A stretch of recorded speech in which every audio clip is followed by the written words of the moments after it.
And of course, the other interested party there is your users and services that actually need to consume those, to be able to run those models ad hoc from different languages. So of course, you've got APIs crossing that border, so I can build my model in Python, I can execute it from JavaScript, right?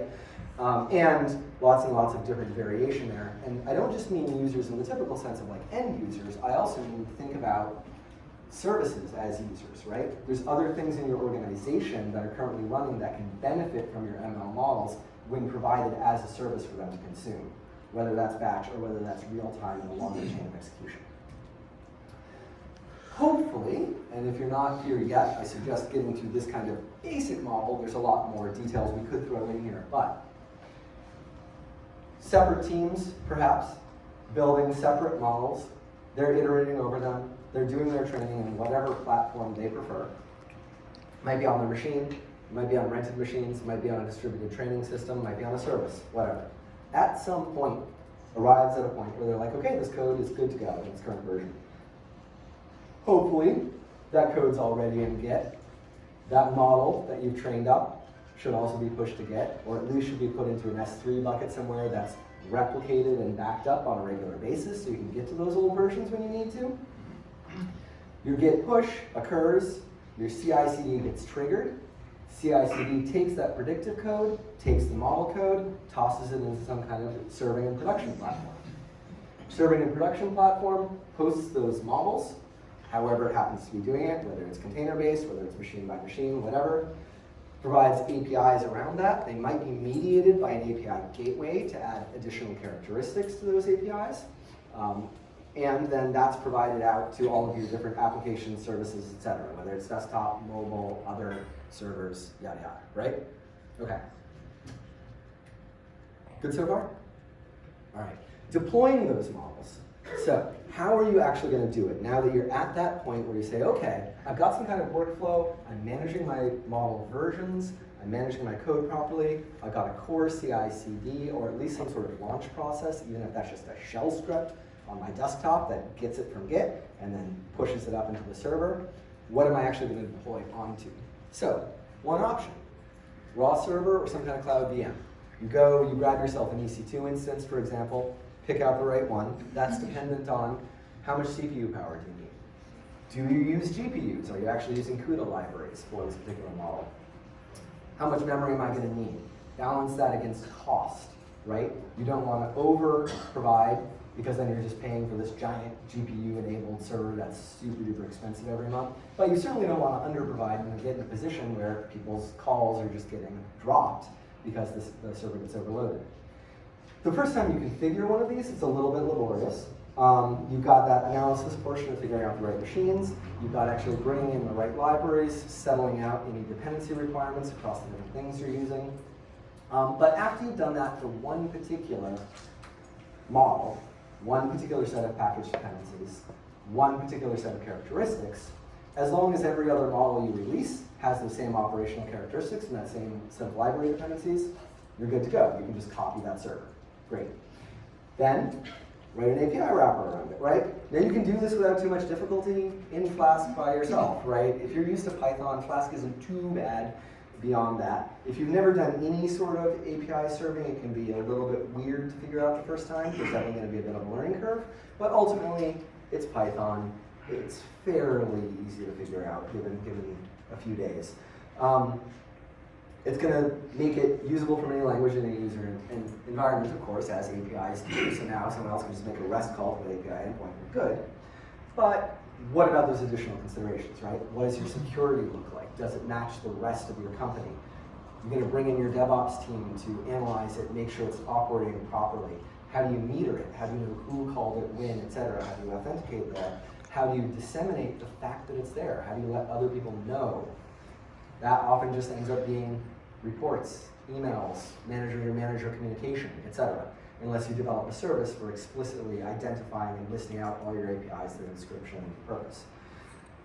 Add scaling on top of that, right? So now that you've got your base server figured out, your base model, now when you find that load gets to the point where it starts exceeding the capacity of any one replication, throw a load balancer in front of it, add additional copies as needed. Initially, this is probably going to be manual, unfortunately, but eventually you'll get to the point of writing the automation for that where it just warms up a new, say, EC2 instance every time you need it. Warning, warm-up time there can be a little bit long, depending on the kind of models you're using. That EC2 instance could take tens of minutes to warm up, or it could be shorter if you're using a container-based service and you have a fairly lightweight model. So there's a few different ways to approach that problem. And then you have the real painful part, right? Which is that caveat I put in earlier. As long as all your models have the same operational characteristics and the same dependency set, nobody giggled there, which surprised me, because I have never in my life, literally, seen exactly the same dependency set and same operational characteristics for two different models doing two different jobs, right? It's always like, maybe they're both using scikit-learn, but they're like one minor version off, and there's backwards incompatibility that just doesn't work, so they have to be separate virtual environments. Or it's the other extreme, of course, which is that, well, I used R for this because it's great at my time series analysis, but I use TensorFlow for this because deep learning, right? So for every different set of characteristics that your team comes up with, you're going to need another unique server setup, and that's where things really start to get painful, because now you're running 5 different models, you're running 5 different servers. You're running 100 different models, you're running 100 different servers. And you're scaling those independently for load, which means your costs get very, very high, as well as the amount of time it takes you to create all of those. Volume still good? Okay, cool. All right, so let's try a different tack, right? Because whenever we think about, hey, how does scaling work, how does uniqueness of environment work, et cetera, we end up on serverless functions, right? Because serverless functions are super cool. You just fill out a function body. It's so easy. They handle the API wrappers. They handle the API gateway if you want to use an add-on service. Your provider handles the DevOps automatically. You don't have to worry about maintenance and all of that. You get instant elastic scale. Great. One call, good. No calls, not paying, scales to 0. 1,000 calls, whoop, okay, 1,000 copies of my serverless function. The infrastructure just does it. Love it. But how many people have tried to implement an actual ML model in a serverless function provider, like Lambda, Google Cloud Functions? Okay, how'd it go? Actually pretty good, pretty good? It wasn't super complicated ML. Oh, okay, all right, cool. But I am psyched to actually hear of a success, and I want to talk more later with you about what one it is. Yeah, because that's the general answer I get is no. And because, exactly, as soon as you start running into those extra dependencies, you have either a heavy model that's really memory intensive, something with lots of dependencies that aren't supported out of the box, and of course, your base Lambda, for example, supports almost nothing out of the box. So you pretty much end up in a situation where what you have to do is build the container for them, right? Where you've got to figure out your dependency set, you've got to create a container which conforms to their APIs, you've got to add your own dependencies into it, compile that up, and hand them back the container definition, and then they're good to go. They can launch it as a serverless function. So a little bit painful. Now we're kind of back in the world of actually having to build and configure our own machines. It's a little better because we're building a container definition, which is nicer, but still a little bit weird. GPUs, of course, are the big thorn in everyone's side here because you can't attach a GPU to a Lambda function. As far as I know, that's still not true, right? Then occasionally I find people run into the max execution time problem as well, where as long as you're not doing something for more than 15 minutes, you're good. So if you're talking about real-time predictions and they meet all the other requirements, you're okay. But as soon as you need to do any large batch, et cetera, you're exceeding max execution times, and so you have to start doing things like map reducing over copies of the function and that sort of stuff. So it gets a little bit painful. And the big gotcha here that we found is their lack of consumer-facing UI, right? So even though you can theoretically go in and you can get a list of all of your Lambda functions that exist in the system, it's not really a consumption-friendly format, right? There's no way that your development team that doesn't have direct access to the internals of your cloud instance can easily get a listing of all of those API endpoints you have out there, what they do, what the purpose of the model is, what the I/O format could be. There is, for lack of anything better, there's no sort of marketplace that your app implementation team can identify and meet the models that are provided by your data science team, right? You have to enable that connection. Okay, with all of that in mind, we stepped back and we said, okay, what should a mature solution really have in it? We kind of started walking through what are all the issues, right? First of all, broad language and library support. So any language you want to bring, any dependencies you want to bring to support that model, it shouldn't be a problem. It should just be native, transparent, out of the box available. GPU support, obviously, right? Elasticity and concurrency automatically scale up and down, just like a serverless function would do. Many copies of a single model as needed. Automatic APIs, so you don't have to worry about JSON serialization, deserialization, all of the other surrounding characteristics there. Pipelining, so that ability for one model to call another model to call another model to create a much larger picture of an overall workflow. Built-in security, and that's authorization, sure, but that's also process isolation, so guaranteed no memory leakage between different people's executions. Guaranteed that your user data really stays private, so that model file that's accessible to your function can't be viewed by anyone else, etc., but it can be executed by somebody running your function, so on. Long timeouts, if you want to run a model for an hour because it's a really heavyweight model, go for it. Versioning and grouping, right? So every time you put up a model and you actually say, hey, this is ready to go, there should be a version number attached to that. And any past version number of any model that someone's actually chosen to publish should be accessible to me at any time. This allows my app development team to build things in a way that doesn't have to be lockstep with my model development team, right? So that they can rely on the fact that even though model development team is moving ahead and forging on new, better versions of a model, that 1.1 that they've come to depend on and the operational characteristics and the I/O structures is always going to be there. And it's app development team's choice to go and move to a newer version as appropriate, because they're the ones responsible for managing anything that might break downstream in terms of the actual application itself, right? So this kind of seems like a no-brainer, but historically versioning has been very problematic in the ML world. There just haven't been tools. Portability. So when I put my time and investment into building up a bunch of models, getting them up onto a serving platform, having them out there in the world, but then something changes and my company says, well, we're going to this other cloud provider. Or this one's become a lot cheaper, so we want to start using it for this kinds of execution, etc. Then you should be able to pick that whole thing up and just move it to another cloud provider, or move it in-house if you need higher security. You should even be able to do hybrid and have different replicants for different situations. And that shouldn't mean you have to go and rewrite all of your stuff to port it to some other cloud system. You should just literally be able to pick the thing up, dupe it, and have it running the next hour on another cloud. It should be invisible to your data scientists' operations. And then that discovery and model management UI, right? So when I actually put a model out there, it's got example code, it's got a description of why it exists, it's got a way for you to try it before you even try integrating any code or even executing something locally.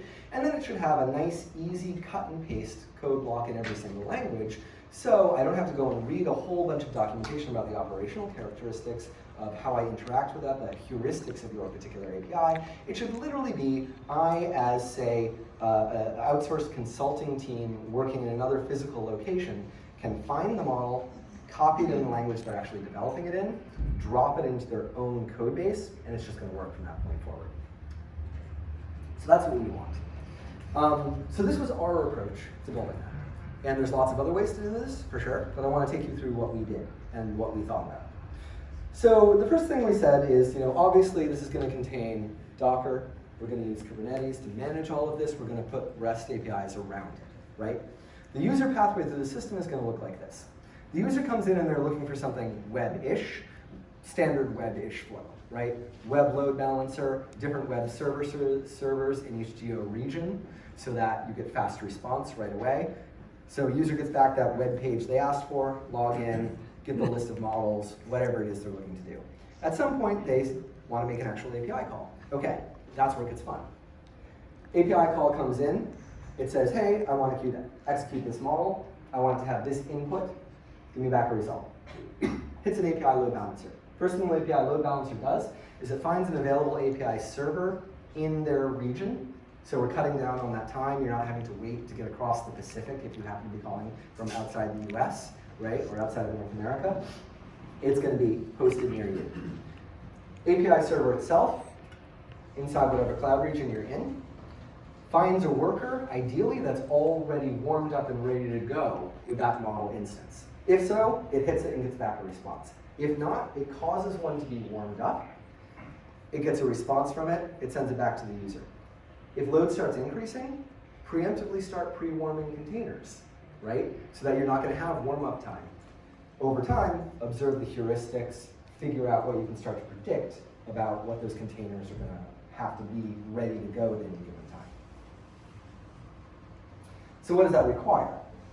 That requires that for any framework and language set, you're going to have a container ready to go for it. You've got someone coming in using this version of scikit-learn, using Python, a container type. You've got someone coming in using Java and Weka, different container type. You've got someone using TensorFlow out of R, different container type. Build all of those, and then do it over again for the GPU-enabled versions of all of those. Because the underlayer of that Docker image is going to have to be different to enable CUDA for the languages that do support it, right?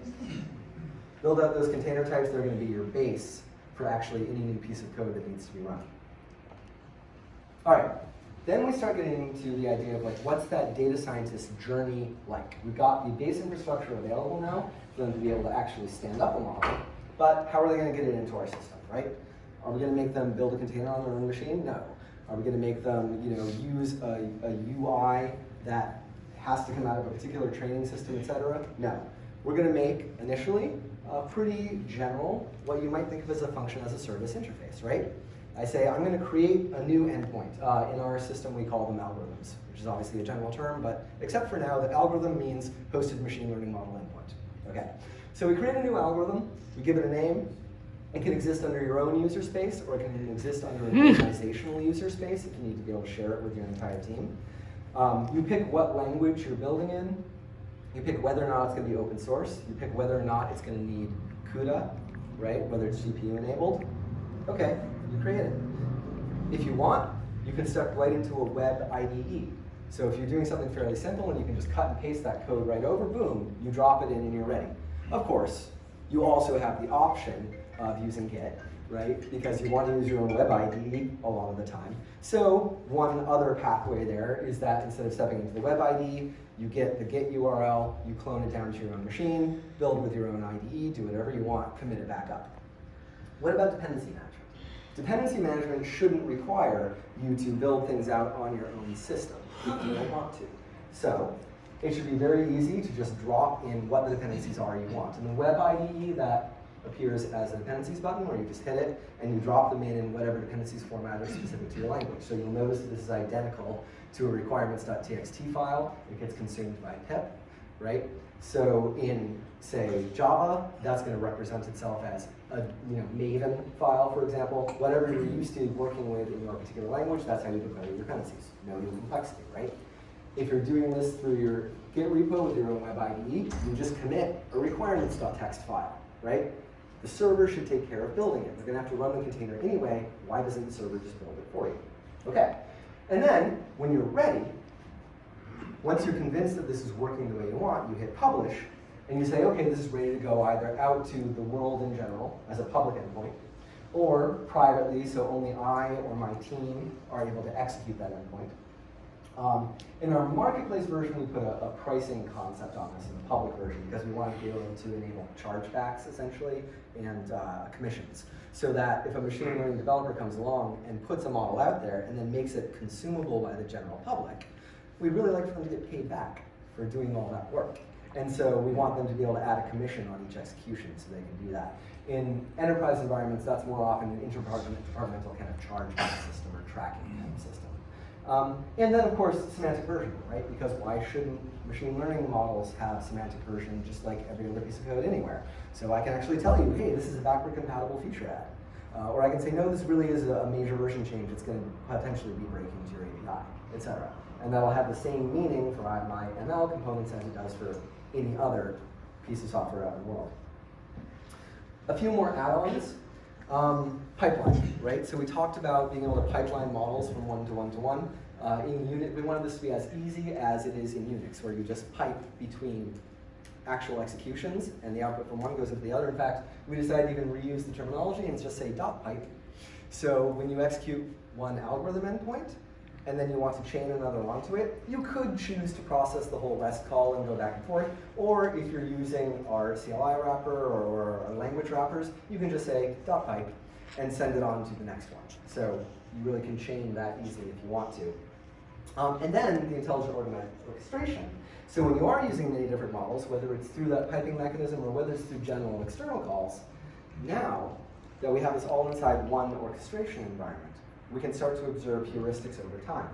And we can see things like, as soon as model A is called, models B and C are going to get executed very soon after that. So if I see a call coming in for A, pre-warn B and C right away so that they're available. Start looking at it over time. Start looking at what it looks like to close pack these different algorithms into physical containers, right? So maybe I've got primarily GPU algorithms running, but I've got a few little small CPU algorithms that could be shelved in and wouldn't interfere with the major computation occurring on these GPU algorithms. Well, let's stack our containers in a way that's resource ideal so that we're utilizing the whole machine and not paying for wasted capacity. And we can even add predictive into that. So our pre-warming occurs in ways that make optimal use of the available resources in any given time. And I mentioned a little bit about the standardized versioning and the requirement that all models need to be runnable at any time if you publish them, right? So you don't get breakage. This also enables a few other cool things. One is you can start looking at model drift from an API perspective. So instead of you having to have a separate component of your internal training and versioning cycle, which is looking at that drift all the time, once the API inputs are actually out there, you can start just comparing between all the historical versions and look at what your drift is like. And you can do other comparisons there too, where you can do different evaluations between different types of models and that sort of thing, see if they're performing the same way against different data sets.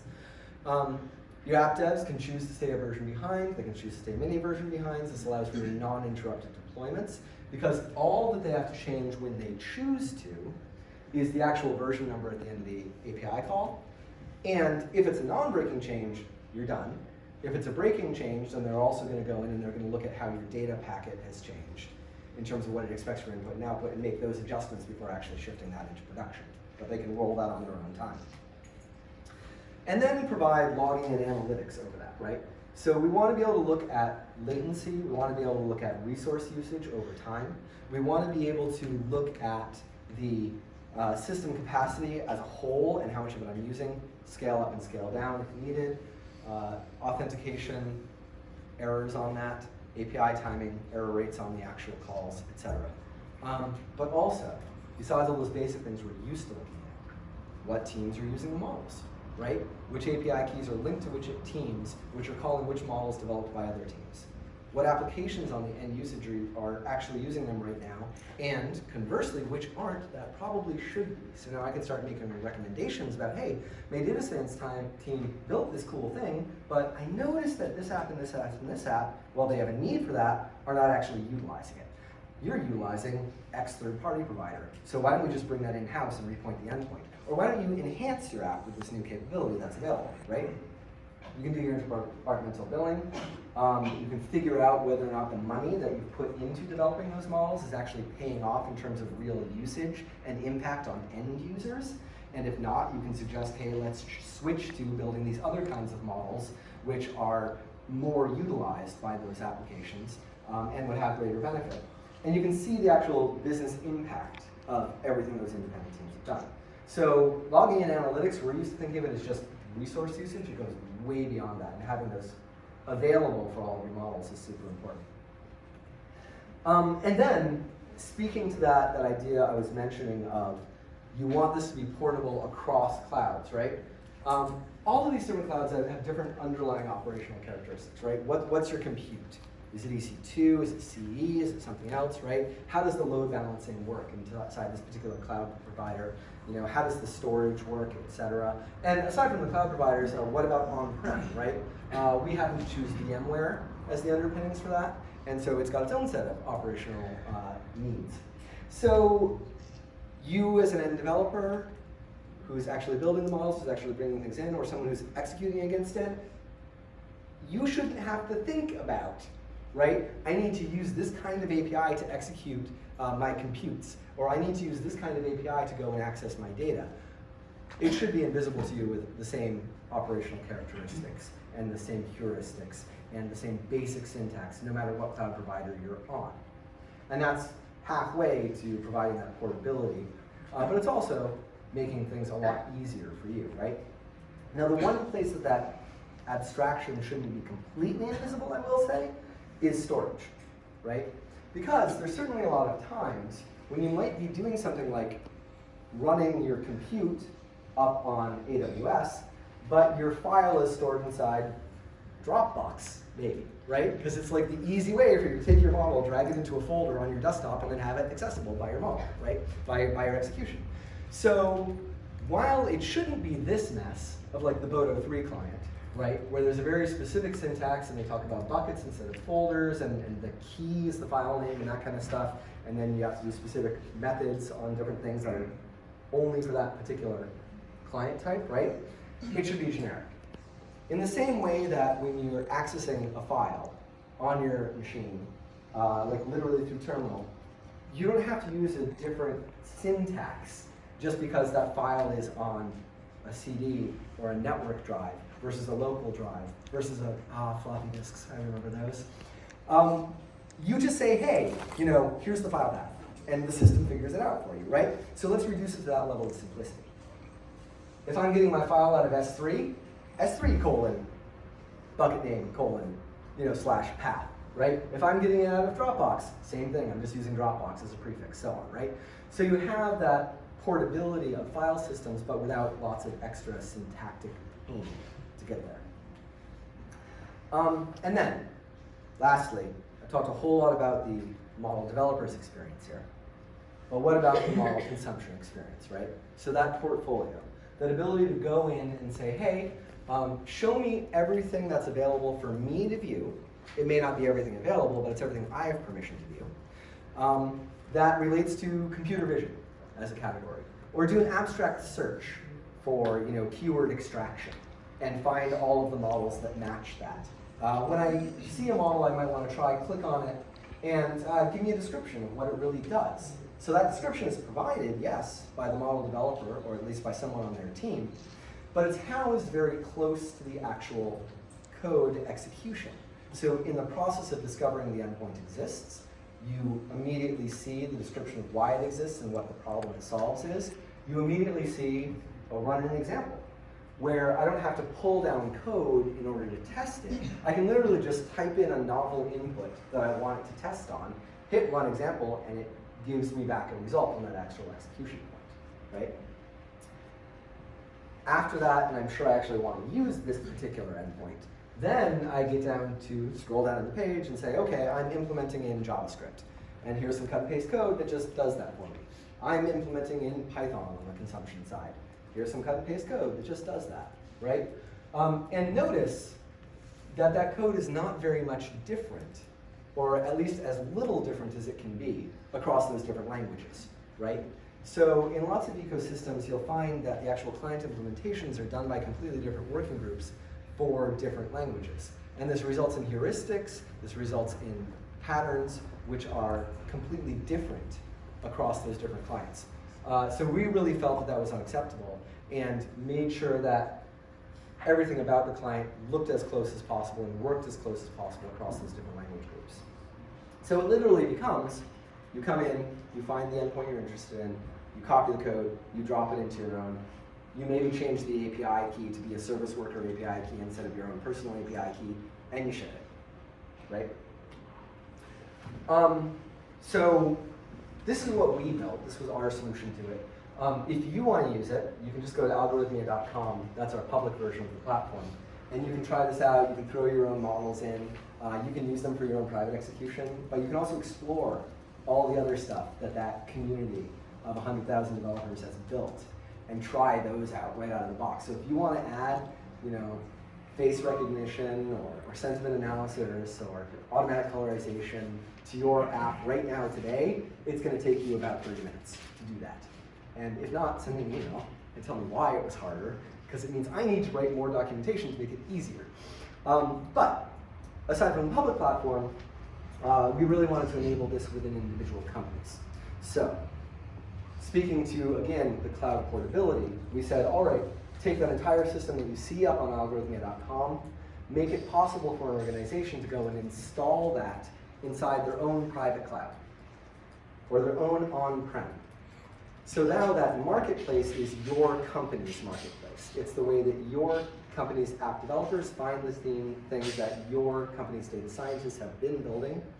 It supports org level breakup, so you can do things like, say, the marketing team is only allowed to see models produced by these particular groups, stuff like that. So you've really got a huge variety of options. So it covers you all the way from that deploy to the discovery to the scaling to the actual monitoring, but wherever you happen to need it without exfiltration of your data, etc. All those things you really care about as a big org. So I'll leave you with one last thing here. Though I do have a little bit of an appendix if you want to see it.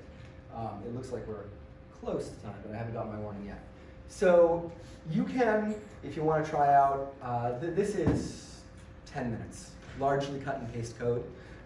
It's a pre-trained model. You could choose to train your own and inject it, but just for simplicity, I made one that you get a simple digit classifier you can download there. If you go to bit.ly/algodev and click on the digit recognition folder, it's going to walk you through.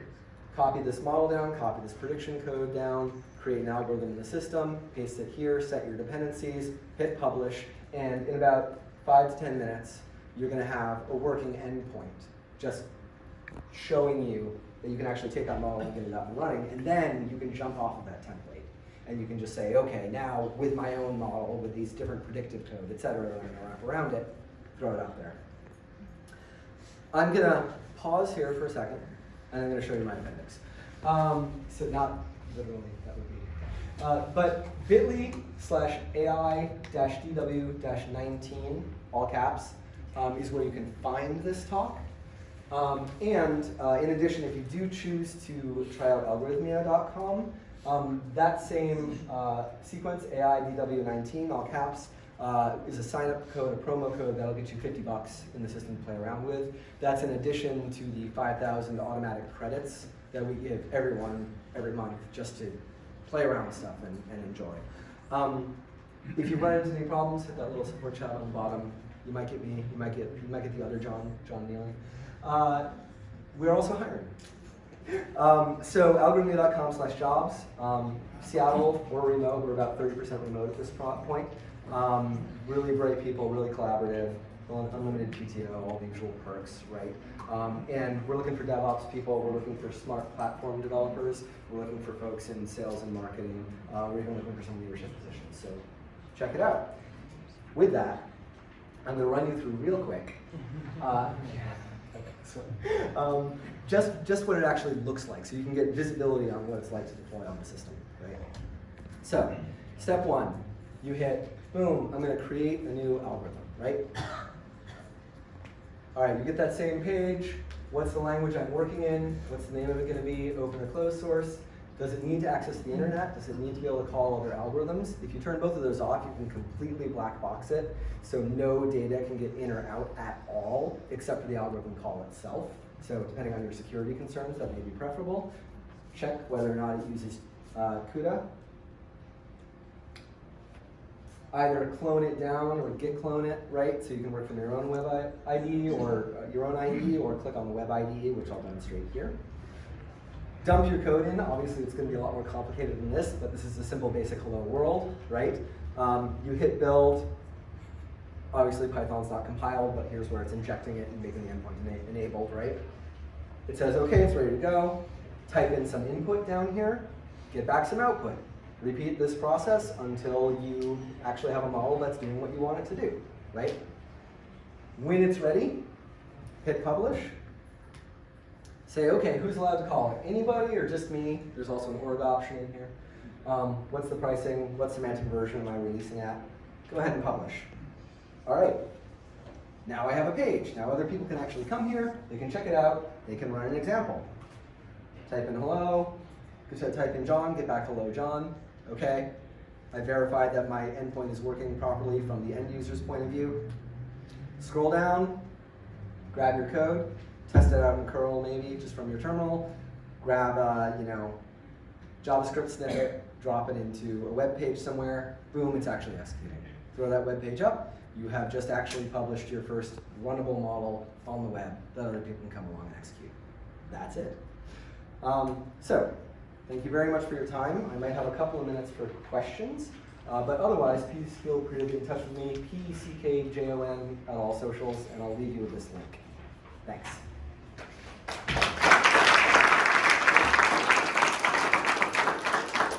Yes, from your experience, what changes have you seen in this whole space last year versus this year? Yeah, okay. More people accepting the idea of not training and serving on exactly the same platform, right?